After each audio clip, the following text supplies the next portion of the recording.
In neuropathology, there's semi-quantitative assessment. This is what we do for diagnostics.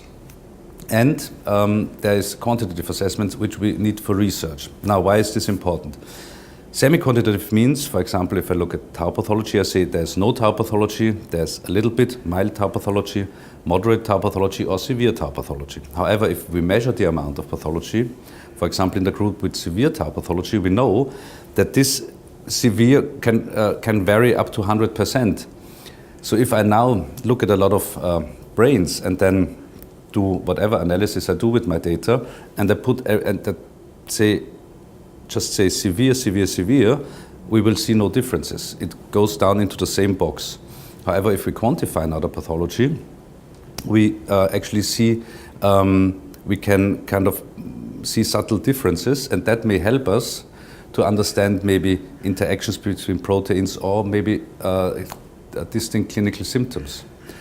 Just as an example, we looked at cases that were clinically either Alzheimer's disease or dementia with Lewy bodies. Neuropathologically, those cases in this group all fulfilled both the full criteria for Alzheimer's disease and full criteria for the dementia with Lewy bodies. In other words, they had pathology that each of these pathology could have been the cause for the dementia. Now, the question was, why were some clinically presenting as Alzheimer's disease and why did some clinically present as dementia with Lewy bodies?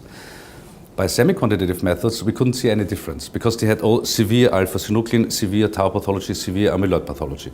However, when we then started to quantify the pathology, we found that those that had clinical Alzheimer's disease had even more severe tau pathology compared to the clinical dementia with Lewy bodies, and that's maybe even more interesting, the distribution of the pathology in those with clinical Alzheimer's disease was very similar to the two cases with pure Alzheimer's disease.